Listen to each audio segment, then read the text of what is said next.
Just kind of does because it makes it a little more, like, especially in like volleyball, you see like women's volleyball, you see few teams, like, especially some smaller conferences like Ivy. You see some in like soccer, they might only play team one time, like Ivy League. They might have a small conference, like maybe some teams. Every team may have one. So you see that maybe breaking up a little bit. The conference, like, especially with like smaller conferences, they might play every team one time. And obviously they do in the like Ivy League.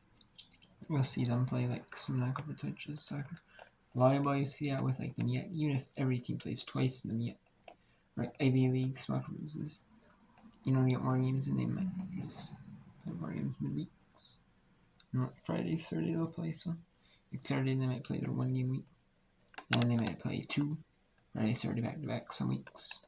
Women's basketball they do that. They don't do the non-conference, they just do women's basketball back to backs. Like Friday, Saturday, and then they have some just so there's a big break. And 1 midday week.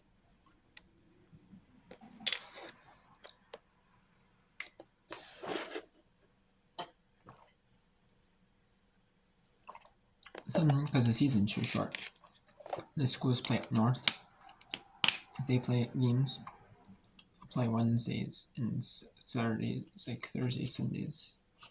Usually, you might see like the odd off game, And then typically those two teams, if they play like a Monday or Tuesday, you'll see them have off to like Saturday or Sunday.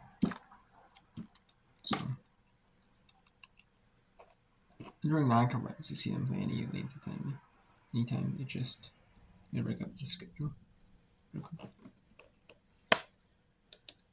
Robertson deflects it.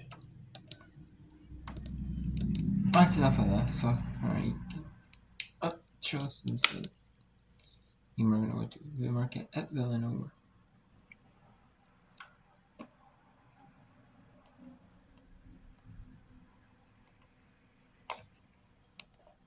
Villanova. 3. Here.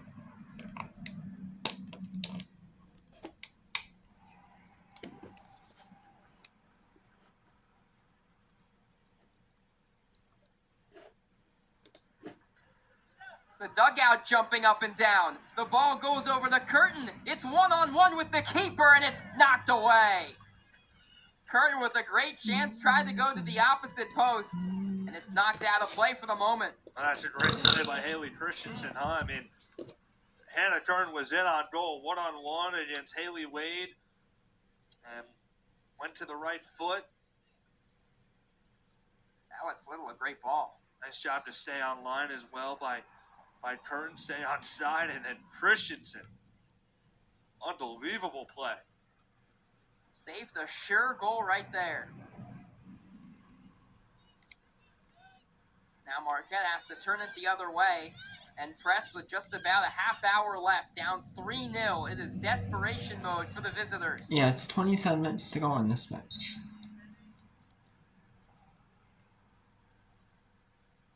I think that play, Aaron, when you're down 3 goals, right? Even if it's not a goal, I think you kind of search for something to rally off of, right? Something, almost to flip the momentum. And that could be the play right there as you get another look at this run here by the Wildcats. I mean, Curtin, she has Wade beat there. I mean, that's 4-0 right there, if not for Haley Christensen flying in at the end. Unbelievable defensive play. So that could be something that if you're, Marquette, you look at as a rallying point. You look at a point where this game can flip. Keeps you in it for now. Still need to score, though. Ruland into the box. Comes down to a boot of the Wildcats, and it's pushed away. Once again, Marquette looks to go on the attack, and Villanova is all over it. 3-0 Wildcats. Their last 3-0 win in conference play nearly a year ago to the date against this very same Marquette side. That was their largest shutout victory in 16 years, and they're about to equal it if they can hold on for the final 25 minutes or so.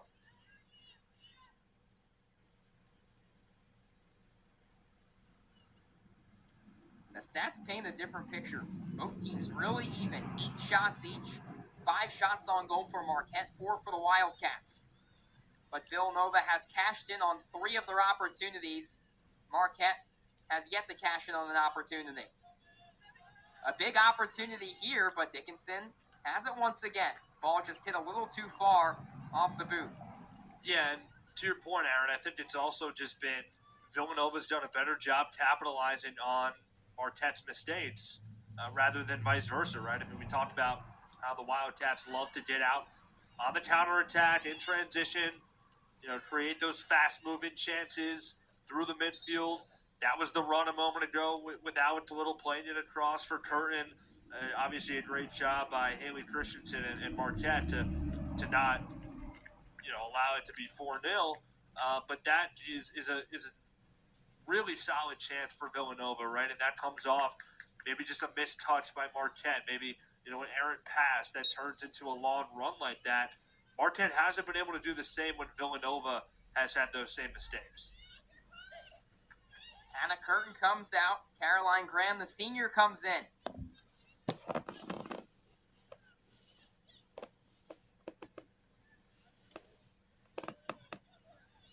Like right here. If Marquette can try and move that ahead, generate something there when Villanova kind of stagnant still in their own end, those are the times Marquette's got to get out and really try and generate something. On the near side, the ball being played towards Christensen, but off the back of a member of the back line for the Cats. There's Olivia Neal stepping in front there. She's been great today here on this near side. Also should note, a keeper change for Marquette here in the second half. The junior Elise Crone into the game for just the second time this season, replacing the sophomore Haley Wade. Crone last appeared playing in the second half late September against Butler. Did not allow a goal in their only appearance of the season. We'll see if that maybe sparks a change on the attacking half for this Marquette side. Yeah, Chris Allen, right, going to Crone now. Got 23 minutes or so left, so Enough fresh legs out sign. there. No, they're gonna say free kick. Let's go to Marist Eaton in hand here for the final 15 minutes. The scoreless game here. Charleston Southern up 1 on 8 USC. We will not show you the rest of Marquette Illinois, the 33-0 game. Looks like Villanova is trying to make it 4-0, really put this out of reach.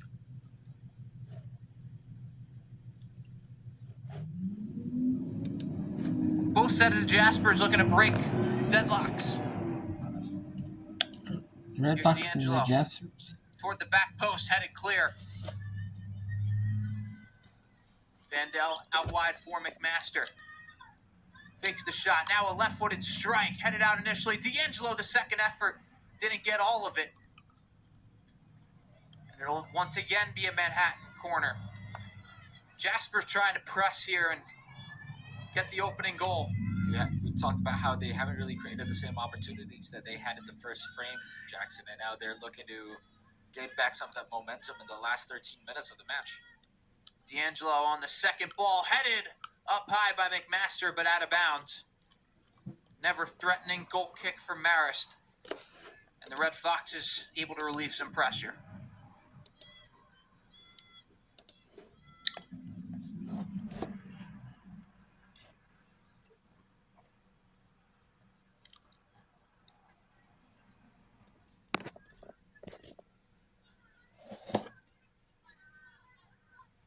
First ball won by Wheeler.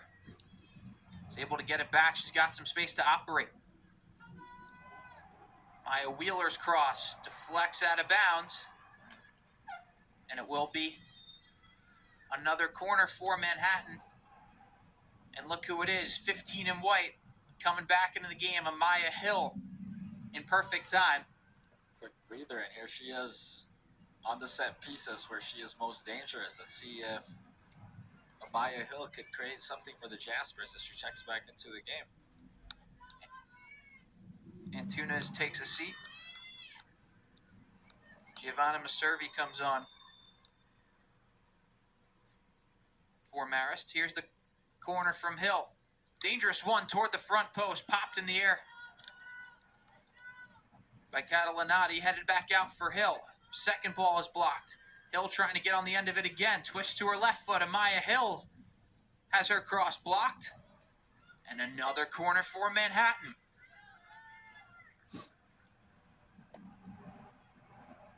Jaspers knocking at the door. You gotta go far post on this attempt to see if she does that. Hill does go toward the back post. McMaster got a head on it, but just over the top. And once again, the Red Foxes can briefly exhale. The ball was looking to head up at the back of the net. So Maya Hill takes the set piece here. We're getting a second look at this. It was Olivia McMaster who got her head to the ball. Just a little too much sauce there.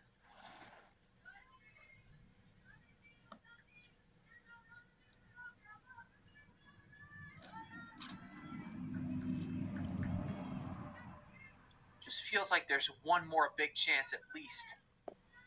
Not sure where it's going to come from. Might be one apiece, Jackson. Yeah. You have enough time. Heitman does a nice job to keep it in bounds. Weissman on the second effort. Knocks it out for a Marist throw. Seti Ducato heads it. It's a Marist Red Fox that's throwing in, so what these teams, like, they're saying, like, it's true, because 11 and a half minutes to go on your counting, and you probably have at least one chance left for your side trying to win this game. Can you do it? I don't know. We'll see. You know, these teams are solid teams, so there's a big opportunity saved right there. Or men saved. Or stopped them.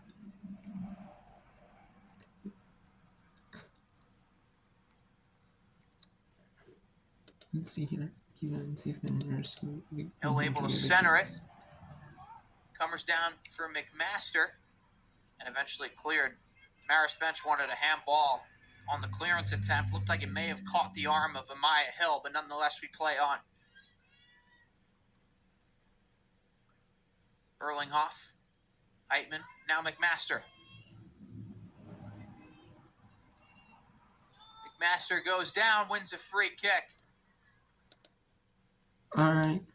So now let's go to Charleston Southern University, where they just put a 2-goal lead in South Carolina Aiken now. Now they have a 2-goal lead, 15 minutes, 15 seconds to go. Second half. The teams are looking to. It's Charleston Southern looking to hold here. I mean, they would. They want to at least hold what the Aiken Pacers. Really need another goal. Really need another set piece on a set piece or something. Get some momentum. Listen. No, we're up 3 in this one. We're not going to show you the rest of this one. That one at the end. We're going to show you the rest of it. Marist in hand. And Marist on, just like I said, Marist on that set. Manhattan on that set piece. Manhattan on that set piece. You get a goal right here. On the free kick. Goes right past it. And just right past the keeper. And goes an easy goal right there. 9 minutes and 30 seconds left. Manhattan up 1 on Marist. Jaspers. Trying to get 3 points on the Red Foxes in conference play. and the Jaspers are oh so close to getting much needed 3 points.